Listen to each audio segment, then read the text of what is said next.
Hi, good evening. Yeah, Veer Amal Singh. How are you? I'm good, sir. Yeah, great, great, great. Space Jesus. I hope it is not your good name. Yeah, Yeah. So may I know your good name, please? cost of Dover. Sorry, Cost of Dover. Co-Subdu. Okay. We have one more energetic and very young face with us. Ur average kid like that. Something is written. May I know your name, please? It's Aditya Ajit. Aditya. Aditya Ajit. Oh, Aditya Ajit. Okay, nice to meet you guys. Now you can switch off your videos and let us start the class. And of course, in this session, I am going to give you just a little taste of Python. So if at all I am going fast, you can interrupt me, or else if you are following my pace, you can carry on. So Yeah, basically, Siddharth yeah, sir, just a small yeah. input. Uh, I have talked to them and they have a little bit of what you say idea about Python. Hmm. So I believe if you can have an interactive session, it will be more nice enough because you can know more about whether how much they know about it and all these things, right? That's my little bit of input to you. Yeah, yeah, Okay, so yeah. let us have an interactive session. Instead, I teach you. Let us discuss something. Let us start with Python, right? And you might be knowing about Python, who was invented and when it was invented. So basically, it was created by Guido van Rossum, and which was first released in 1991.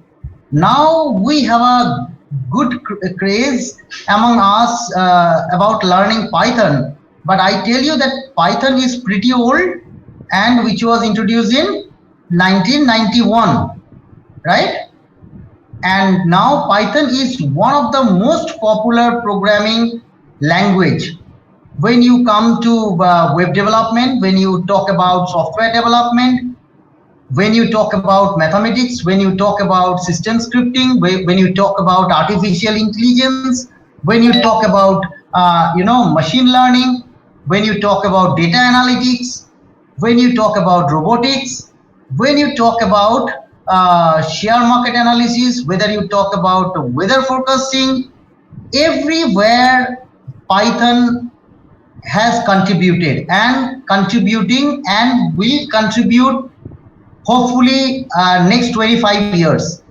So if at all you have chosen Python as a preferred programming language, then you are on the right track, and I should encourage you to have a deep dive into it and to have a depth knowledge, so that at the end you may come up with a good solution in the field of data mining, in the field of data analytics, in the field of web development. Of course, we talk about server side development, which is quite Python is quite famous for that.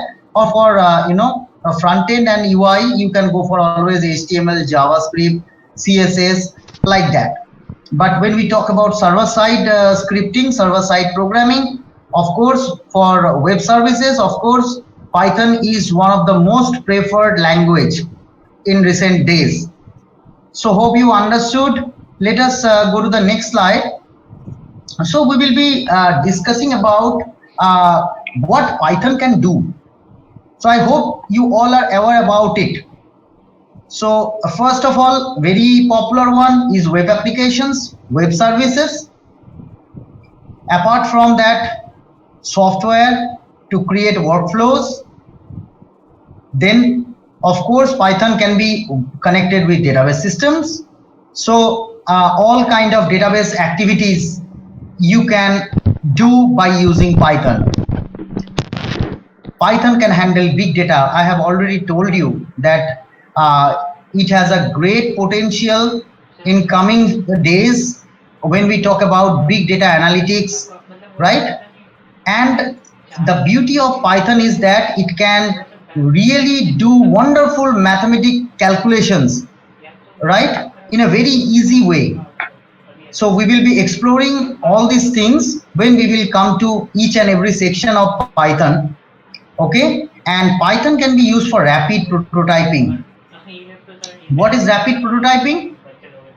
When you want to develop a solution in a very less time, because Python is so user friendly, because Python is so easy compared to other programming languages like Java, like C++, like .NET, like other programming languages. If we compare, Python is really very easy for programming.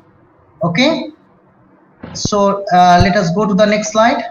Yes, of course you will be wondering that why you have chosen Python, and I hope that all of you must be aware about it. Will you please tell us few points why you are interested for Python? Veet, would you like to contribute something? Sir, I wanted to learn any programming language, so I chose Python to start with. Okay, so you are aware about the benefits, advantages of Python? I was taught Python in school for the first time. Oh, this is first time. So, Gorang, would you like to Yes. contribute? Yeah, so these days, initially the C language and the C++ were on the top, but these days, the modern times, Python is on the number one category. So I want to learn the modern language right now. And it also helps to basically do all the functions, banking and all. So it will help, I guess. Yeah, great. Then Jesus, I chose Python because it's easier to learn and you can do a lot of things with it. yeah, this is a very great point. Easy to learn. Yes, of course, Python is really very easy and amazing.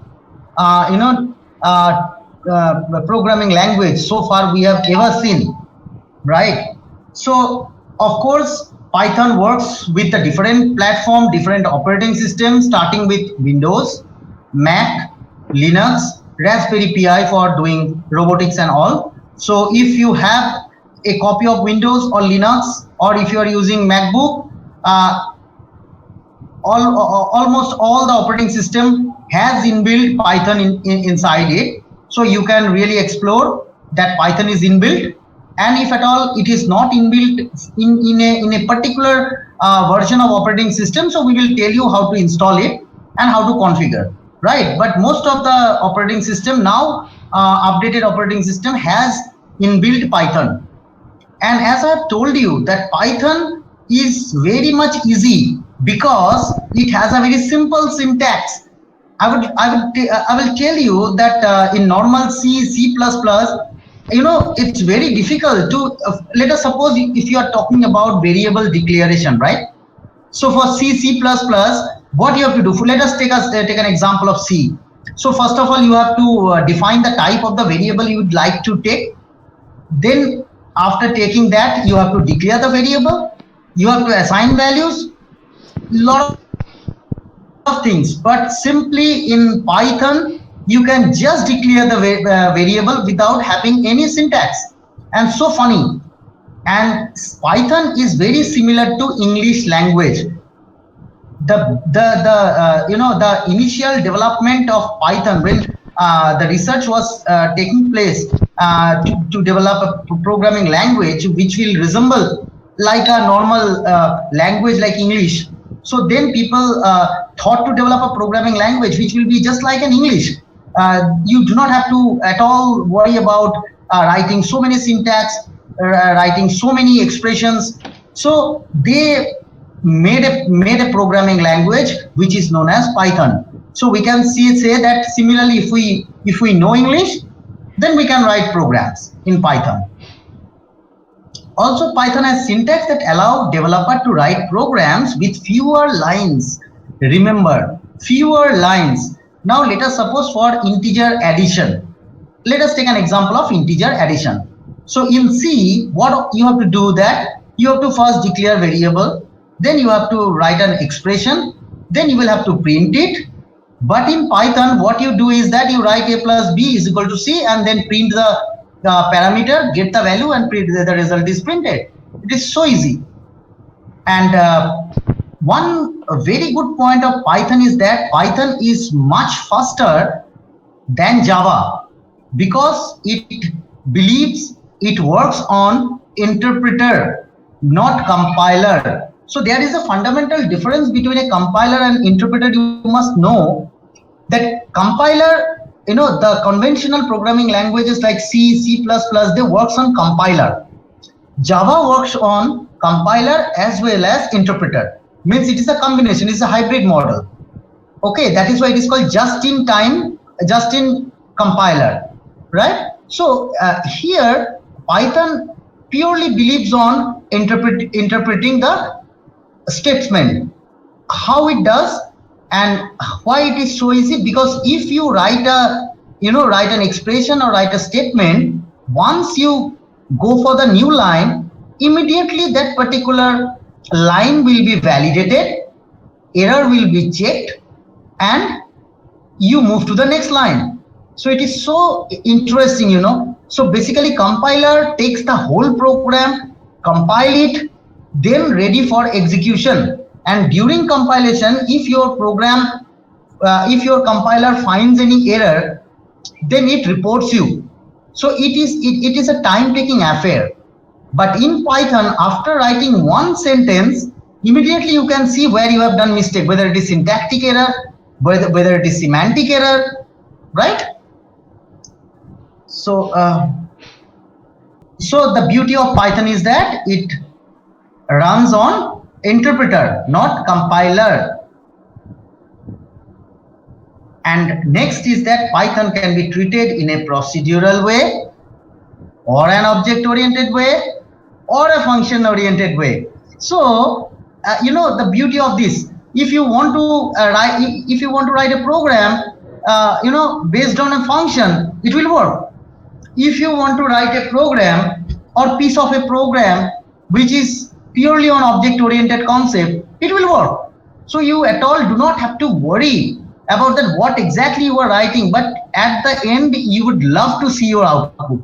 So that is the beauty of Python, right? So whether it is procedural way, the way we do in conventional programming languages, the functional way like C, or object-oriented way like C, C++, and Java we have seen, right? So it accommodates all kind of, programming inside it.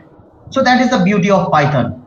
And you must be wondering that the most recent version of Python, which is called 3, but although we have a older version, which is Python 2, Python 2 is equally good with some security updates, but now most of the people are working with Python 3.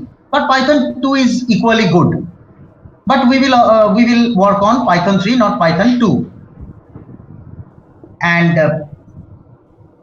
you can write the beauty of Python again is that you can write your program on any available text editor, maybe WordPad, maybe Notepad, or at all if you do not have any editor, if you want to write a small problem, if you want to write a small program, you can just write it in command prompt.